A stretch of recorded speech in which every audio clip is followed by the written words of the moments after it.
फिर से आपके लिए वीडियो लेकर आई हूँ और आज हम अध्याय 6 प्रारंभ करने जा रहे हैं जिसका नाम है लोकतांत्रिक व्यवस्था का संकट। जैसा कि मैंने आपको बताया था कि पूर्व में जो चीजें घटी थी, इंदिरा गांधी की जो पार्टी थी उसने ग्रो किया था, उसके बाद कुछ घटनाएं फिर बाद में हुई है, तो होते ही चलता है। लोकतंत्र में ये सब चलते ही रहता है, कभी कोई सत्ता में बहुत ऊपर उठ जाता है, फिर उसका विरोध होने लगता है, क्योंकि जन आकांक्षाओं को जब पूरा नहीं कर पाते हैं तो जनता उनको फिर से नकार देती है और नया विकल्प ढूंढती है।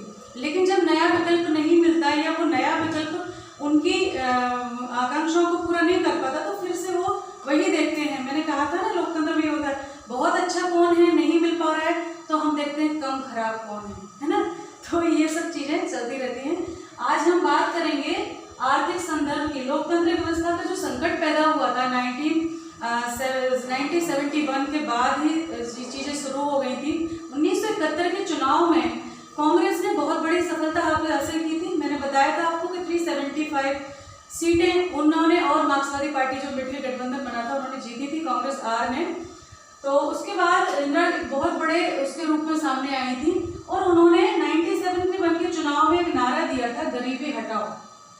ठीक है, गरीबी हटाओ। उनका ये मुद्दा था कि अगर हम सत्ता में आते हैं तो गरीबी हटाने की दिशा में बहुत बड़ा काम करेंगे, लेकिन परिस्थितियां भी वैसी होनी चाहिए, ये भी आवश्यक है।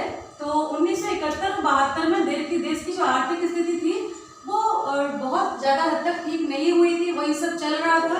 उसके बाद 71 के युद्ध के बाद लगभग 80 लाख लोग बांग्लादेश से भारत आ गए थे, जो शरणार्थी थे। वहां जब स्थितियां खराब हुई, पाकिस्तानी सरकार ने जब उनको प्रताड़ित करना शुरू किया तो वो भारत आ गए थे, भारत के बंगाल की तरफ बढ़ने लगे थे। ठीक है, और इसी क्रम में तेल की कीमतें भी उसी समय बहुत ज्यादा वृद्धि हुई। अमेरिका ने युद्ध के बाद हमें सहायता देना बंद कर दिया। सामान्य चीजों की कीमतें 1973 में 23% और 74 में 30% तक बढ़ गई थी। इससे क्या हुआ, गरीबी थी और महंगाई बढ़ रही थी, तो लोगों में असंतोष होना स्वाभाविक था। इसी क्रम में कहते हैं कि प्रकृति ने भी उनका साथ नहीं दिया था, प्रकृति भी रूठी हुई थी। उस वर्ष जो है वर्षा भी नहीं हुई, वर्षा न होने से जो है कृषि भी अच्छी नहीं हुई। ये सारे कारण, युद्ध भी था, अवर्षा की स्थिति भी थी और उसी क्रम में चैलेंज भी था, और अन्य जो गैर कांग्रेसी विपक्षी पार्टियां थी उनका भी विरोध झेलना था। तो ये सब चीजें चल रही थी। ठीक है, 1973-4 में क्या हुआ था, वर्षा कम हुई। ठीक है, वर्षा कम होने से क्या हुआ, फसल अच्छी नहीं हुई, फसल उत्पादन कम हुआ, है ना, उत्पादन घटा, और जो हमारा खाद्यान्न उत्पादन था प्रतिवर्ष जो होता था उसमें 8% कम हो गया, 8% तक कम हुआ। ठीक है, खाद्यान्न संकट पैदा हो गया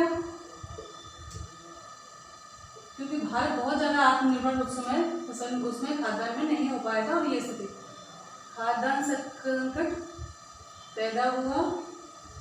ठीक है, ये सब चल रहा था, तो इससे क्या हुआ, असंतोष फैला और लोगों में बहुत ज्यादा विरोध की स्थिति आई। तो 1960 के दशक में बहुत सारे आंदोलन और हड़तालें हुई, कई आंदोलन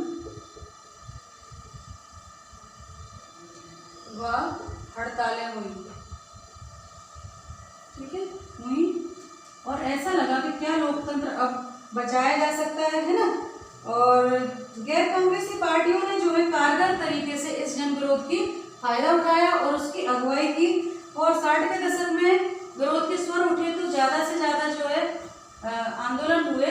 और उस समय जो संसदीय प्रणाली में विश्वास नहीं रखते थे, तो मार्क्सवादी पार्टियां थी, जैसे कि आपकी लेनिनवाद, मार्क्सवाद, माओवादी, इन्होंने क्या किया, नक्सलवादी के नाम से इनको जाना जाता था, और इन्होंने देश में खासकर पश्चिम बंगाल में ये बहुत ज्यादा सक्रिय होटे और आंदोलन करने लगे। ठीक, इसी क्रम में अगला जो है गुजरात और बिहार के आंदोलन, गुजरात व बिहार में आंदोलन। तो यहाँ के आंदोलन के बारे में हम देखें, छात्र आंदोलन हुए थे यहाँ पर।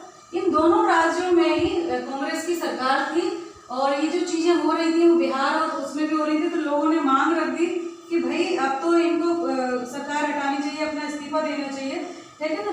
जो कीमतें बढ़ रही थी उच्च स्तर पर और जिनका सबको आमदनी को परेशानी हो रही थी, तो उन्होंने कहा कि आप अपना इस्तीफा दो क्योंकि आप चीज़ों को ठीक नहीं कर पा रहे।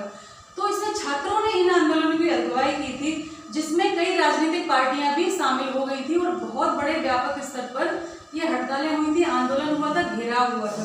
तो बिहार और गुजरात दोनों में ही चूंकि उनकी वो थी, तो इन दोनों ने भ्रष्टाचार के खिलाफ, है ना, और कहा था कि दोबारा चुनाव करवाओ। तो बिहार गुजरात में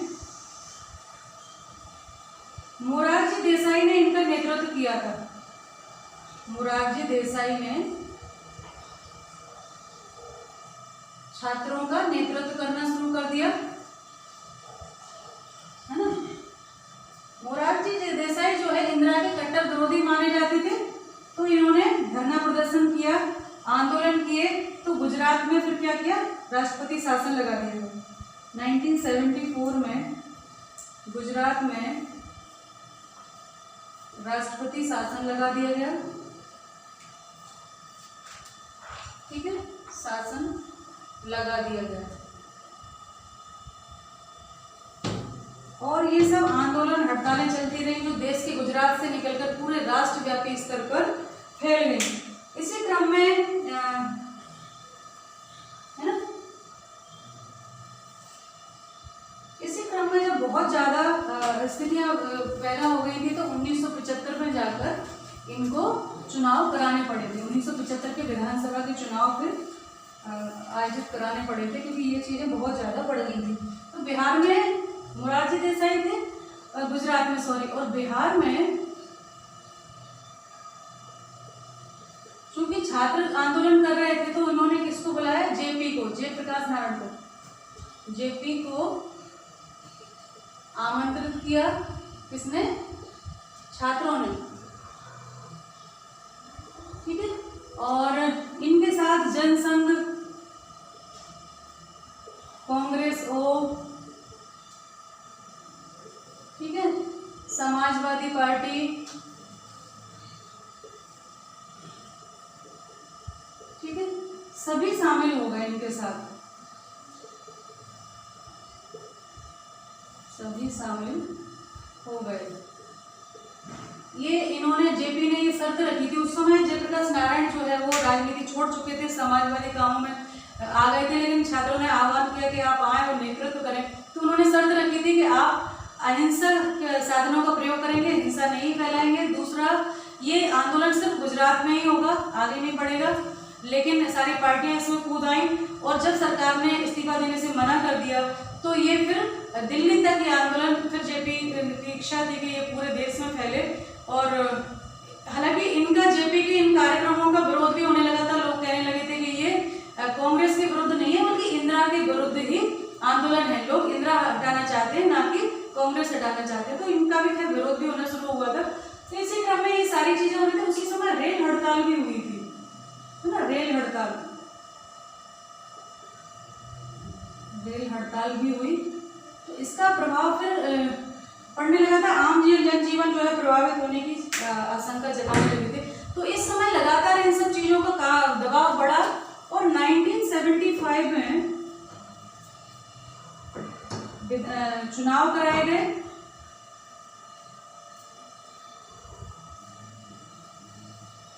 जिनमें इंदिरा कांग्रेस जो है वो हार गई थी। इंदिरा कांग्रेस को हार का सामना करना पड़ा, ठीक है। तो ये सारी परिस्थितियां हुई थी, और उस समय चूंकि बहुत बड़ी संख्या में फिर राष्ट्रपति शासन लगाया गया था जगह जगह, तो लोगों को लगने लगा था कि ये तो पता नहीं लोकतंत्र कायम रह पाएगा कि नहीं रह पाएगा। तो ये इस पूरा संदर्भ था। आज इतना ही, अगली वीडियो में आपको फिर ले चलेंगे। तो ध्यान रखिए अपना, पढ़ाई करते रहिए। मैं आपके साथ हूँ। नमस्ते सभी।